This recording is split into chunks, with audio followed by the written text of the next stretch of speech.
നമസ്കാരം, ഞാൻ ഡോക്ടർ ഭാഗ്യ, Q1B health കെയറിലെ Ayurveda ഡോക്ടറാണ്. ഇന്ന് ഒരുപാട് ചെറുപ്പക്കാരിൽ നമ്മൾ കാണുന്ന ഒരു പ്രശ്നമാണ് ഡയബറ്റീസ്, അല്ലെങ്കിൽ അവരൊരു പ്രീ ഡയബറ്റിക് സ്റ്റേജിൽ കിടക്കുന്നത്.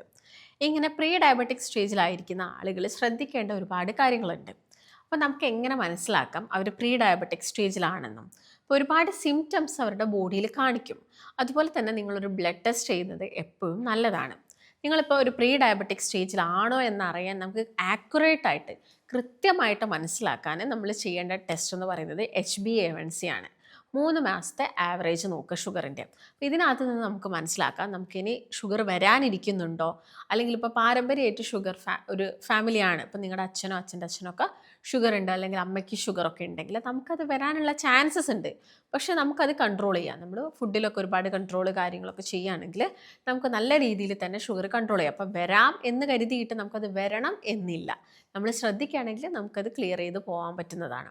അപ്പോൾ അങ്ങനെ എന്തെങ്കിലും ഒരു ചാൻസ് ഉണ്ടെങ്കിൽ നമ്മൾ നോക്കി വെക്കുന്നത് നല്ലതാണ്. ഇപ്പോൾ ഒരു 25 വയസ്സൊക്കെ എത്തുമ്പോഴേക്ക് തന്നെ നമുക്ക് ഷുഗർ ഉണ്ടോ, അല്ലെങ്കിൽ 3 മാസത്തെ ആവറേജ് ഒന്ന് നോക്കിയാൽ നമുക്കിനി വരാൻ പോകുന്നുണ്ടോ എന്നൊക്കെ മനസ്സിലാക്കാം. അപ്പോൾ അതിനനുസരിച്ച് നമുക്ക് ഭക്ഷണത്തിൽ മാറ്റങ്ങൾ കൊണ്ടുവരികയും ചെയ്യാം. അപ്പോൾ നിങ്ങൾ HbA1c ഒന്ന് ടെസ്റ്റ് ചെയ്യുക. അതുപോലെ തന്നെ നമ്മൾ ഒരു ഫാസ്റ്റിംഗ് ഒക്കെ നോക്കുന്ന സമയത്ത് ഇപ്പം തന്നെ ഒരു 25 വയസ്സിൽ തന്നെ അതൊരു 100 എബോ ആയിട്ടൊക്കെ നിൽക്കുന്നുണ്ടെങ്കിൽ നിങ്ങൾ മനസ്സിലാക്കേണ്ടത് നിങ്ങളൊരു പ്രീ ഡയബറ്റിക് സ്റ്റേജിൽ തന്നെയാണ്. രണ്ട് നോക്കണം, HbA1c നോക്കണം, അതുപോലെ ഫാസ്റ്റിംഗ് ബ്ലഡ് ഷുഗറും ഒന്ന് നോക്കുക. അപ്പോൾ ഈ ഷുഗറൊക്കെ അല്ലെങ്കിൽ നമ്മളൊരു പ്രീ ഡയബറ്റിക് സ്റ്റേജിലൊക്കെയാണ് കിടക്കുന്നതെങ്കിൽ നമുക്കത് പെട്ടെന്ന് തന്നെ കുറച്ചുകൊണ്ട് വരാൻ സാധിക്കും. പക്ഷെ നമ്മളത് അറിയാതെ പോയി കഴിഞ്ഞാലാണ് ബുദ്ധിമുട്ടുകൾ ഉണ്ടാക്കുക. അപ്പോൾ കഴിഞ്ഞ ദിവസം ഒരു പേഷ്യൻ്റ് വന്നു ക്ലിനിക്കിൽ. അപ്പം ആൾ പറഞ്ഞത് അച്ഛന് ഷുഗർ ഉണ്ടായിരുന്നു, അച്ഛൻ്റെ അച്ഛനൊക്കെ ഷുഗർ ഉണ്ടായിരുന്നു.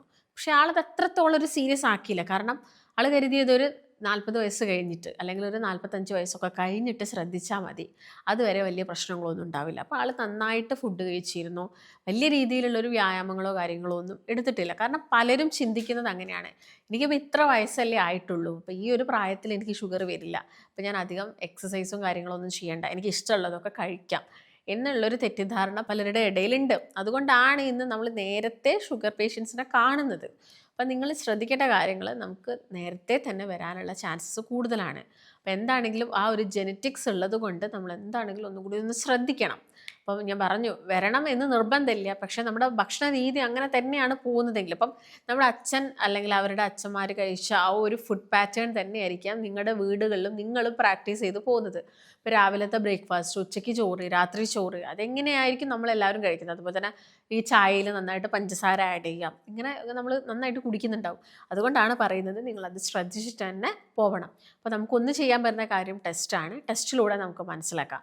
പിന്നെ ബോഡിയിൽ കുറച്ച് സിംറ്റംസ് കാണിക്കും. ഇപ്പം അമിതമായിട്ട് ക്ഷീണം ഉണ്ടാവുക, എപ്പോഴും ദാഹം, എപ്പോഴും നിങ്ങൾക്കൊരു യൂറിൻ ടെൻഡൻസി കുറച്ച് കൂടുതലാണ്, വിശപ്പ് കൂടുക, അതുപോലെ തന്നെ ഈ ചോറൊക്കെ കാണുമ്പോൾ ഭയങ്കര ഒരു ഇഷ്ടം തോന്നുക, ചോറ് കഴിക്കാനുള്ളൊരു ടെൻഡൻസി ഉണ്ടാവുക. പിന്നെ നിങ്ങളൊരു ഹെവി മീൽസ്, ഇപ്പോൾ ഒരു ബിരിയാണിയോ അല്ലെങ്കിൽ നല്ലൊരു സദ്യയൊക്കെ കഴിച്ചു കഴിഞ്ഞാൽ നിങ്ങൾക്കൊരു മധുരം കഴിക്കണം, എപ്പോഴും അത് നിർബന്ധമാണ്. അപ്പോൾ നമ്മളൊരു സദ്യ കഴിക്കുന്ന സമയത്ത് ചിലപ്പം നിങ്ങൾക്ക് അതിൻ്റെ കൂടെ ഒരു പായസം ഉണ്ടാവും, അപ്പം നോർമലി നമ്മൾ എടുക്കും.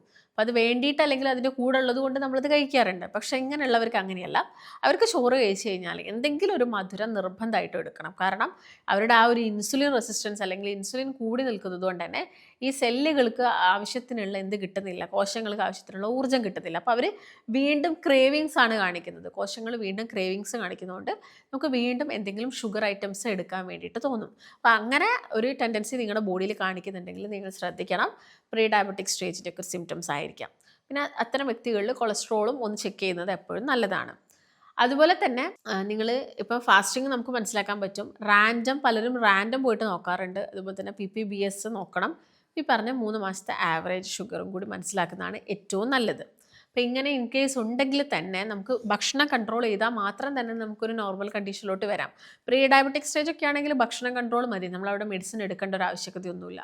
ഫുഡ് കൺട്രോളും അതുപോലെ തന്നെ എക്സസൈസും നിങ്ങളൊന്ന് കൃത്യമായിട്ട് ചെയ്തു പോകുന്നുണ്ടെങ്കിൽ നിങ്ങൾക്ക് ഒന്ന് സ്റ്റേബിൾ ആക്കാം. അതായത് ഷുഗർ ലെവലൊക്കെ നിങ്ങൾക്ക് ഒരു നോർമൽ റേഞ്ചിലോട്ട് കൊണ്ടുവരാൻ സാധിക്കുന്നതാണ്.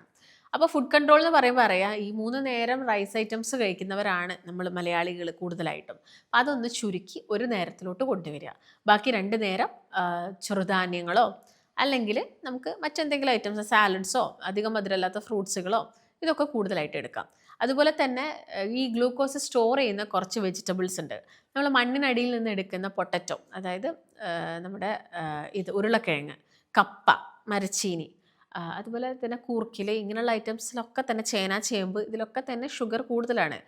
ഓൾറെഡി സ്റ്റോർ ചെയ്തിരിക്കുന്ന ഷുഗർ കൂടുതലാണ്. അതുകൊണ്ട് അത്തരം ഐറ്റംസുകളും നിങ്ങളൊന്ന് ശ്രദ്ധിച്ചിട്ടെടുക്കാൻ വേണ്ടിയിട്ട് നോക്കുക. ചില ആളുകൾ പറയാറുണ്ട്, ചില ആളുകളുടെ വീടുകളിൽ എപ്പോഴും കപ്പ പുഴുങ്ങിയതുണ്ടായിരിക്കും. അവർ വൈകുന്നേര സമയങ്ങളിൽ അവരുടെ ഒരു മെയിൻ ഫുഡാണത്. കപ്പ മാത്രം പുഴുങ്ങി കഴിക്കുക എന്ന് പറയുമ്പോൾ നമ്മൾ കൂടുതലായിട്ടും കപ്പ കഴിക്കും. പക്ഷെ അതിൻ്റെ കൂടെ നിങ്ങൾ മറ്റെന്തെങ്കിലും കുറച്ച് ധാന്യങ്ങളോ അല്ലെങ്കിൽ പൾസസ്, പയർ, പരിപ്പ് വർഗ്ഗങ്ങളൊക്കെ കൂടുതലായിട്ടും മിക്സ് ചെയ്തിട്ട് ഉണ്ടാക്കുകയാണെങ്കിൽ അത് അത്ര പ്രശ്നം വരില്ല. കാരണം അവിടെ കപ്പയുടെ അളവ് കുറയും. ചെറുപയർ, കടല, മമ്പയർ, വൻപയർ, ഇങ്ങനെയുള്ള ഐറ്റംസുകളൊക്കെ കൂടുതലായിട്ട്, അല്ലെങ്കിൽ നമ്മൾ കായയും ചെറുപയറും കപ്പയും കൂടി ഇട്ടിട്ട് പുഴുക്കുണ്ടാക്കും. അതിനകത്ത് നമ്മൾ ഈ കപ്പയുടെ അളവ് കുറവായിരിക്കും. അപ്പം വലിയൊരു പ്രശ്നം ഉണ്ടാക്കില്ല. അപ്പം അത് നിർബന്ധമുള്ള ആളുകൾ ആ രീതിയിലൊക്കെ എന്ത് ചെയ്യണം, കഴിക്കാൻ വേണ്ടിയിട്ട് ശ്രദ്ധിക്കാം. അപ്പോൾ അത് കഴിക്കുക. അതുപോലെ തന്നെ നല്ല മധുരമുള്ളൊരു ഫ്രൂട്ട്സിൻ്റെ സമയം ഉണ്ടാവും. ഈ മാങ്ങ അല്ലെങ്കിൽ ചക്കയൊക്കെ നല്ല പഴുത്തിരിക്കുന്ന സമയം. ഈ സമയങ്ങളിൽ ഷുഗർ പേഷ്യൻസിൻ്റെ വീടുകൾ നോക്കുകയാണെങ്കിൽ അവിടെ കുറച്ച് ഷുഗർ കൂടുതലായിരിക്കും അവർക്ക്. അപ്പോൾ അതൊക്കെ നിങ്ങൾ കൺട്രോൾ ചെയ്തിട്ട് കഴിക്കാൻ വേണ്ടിയിട്ട് പ്രത്യേകം ശ്രദ്ധിക്കണം. പിന്നെ ഇപ്പോൾ നമുക്ക് ഷുഗറിന് പകരമായിട്ട് ഒരുപാട് ഓപ്ഷൻസ് ഉണ്ട്. സ്റ്റീവിയ പോലെയുള്ള ഒരുപാട് ഓപ്ഷൻസ് ഉണ്ട്. അപ്പോൾ അതൊക്കെ ഒന്ന് നിങ്ങൾ ട്രൈ ചെയ്ത് നോക്കുക. എക്സസൈസ് നിർബന്ധമാണ്. ഒരു ദിവസം 45 മിനിറ്റെങ്കിലും കൈവീശി നന്നായിട്ട് നടക്കുക. നല്ല പ്രോട്ടീൻസ് കഴിക്കുക. പ്രോട്ടീൻസ് എന്ന് പറയുമ്പോൾ മത്സ്യ മാംസങ്ങളും അതുപോലെ തന്നെ പയറ്, പരിപ്പ് വർഗ്ഗങ്ങളൊക്കെ ഭക്ഷണത്തിൽ ഉൾപ്പെടുത്താനൊക്കെ വേണ്ടിയിട്ട് ശ്രദ്ധിക്കാം. അപ്പോൾ ഈ കാര്യങ്ങളൊക്കെ നിങ്ങളൊന്ന് ശ്രദ്ധിച്ച് പോവുകയാണെങ്കിൽ നമുക്ക് ഷുഗർ നോർമൽ കണ്ടീഷനിലോട്ട് കൊണ്ടുവരാൻ സാധിക്കും. അപ്പോൾ ഇത് ശ്രദ്ധിച്ച് പോവുക. ഇതിൻ്റെ അകത്ത് നമ്മൾ നോൺ വെജ് ഒന്നും ഒഴിവാക്കുന്നില്ല. അപ്പോൾ നമുക്കൊരു അയ്യോ ഒന്നും കഴിക്കുന്നില്ലല്ലോ എന്നുള്ളൊരു ഫീലിങ്സ് ഒന്നും നമുക്ക് വരില്ല. അപ്പം അതൊക്കെ ഉൾപ്പെടുത്തിയിട്ട് ഈ മധുരം അല്ലെങ്കിൽ പെട്ടെന്ന് ഷുഗർ റിലീസ് ചെയ്യുന്ന ഫുഡ് ഐറ്റംസൊക്കെ ഒന്ന് ഒഴിവാക്കുക. ഇതാണ് പ്രധാനമായിട്ട് ശ്രദ്ധിക്കേണ്ടത്. അപ്പോൾ നിങ്ങൾക്ക് ഇങ്ങനെ ഡയബറ്റീസോ അല്ലെങ്കിൽ അത് റിലേറ്റഡ് ആയിട്ടുള്ള എന്തെങ്കിലും ബുദ്ധിമുട്ടുകളുണ്ട്, കൺസൾട്ടേഷൻ അത്യാവശ്യമായിട്ടുണ്ടെങ്കിൽ താഴെ കാണുന്ന നമ്പറിൽ കോൺടാക്റ്റ് ചെയ്യാം. മറ്റൊരു നല്ല ഹെൽത്ത് ടോപ്പിക്കുമായിട്ട് വീണ്ടും കാണാം. നന്ദി.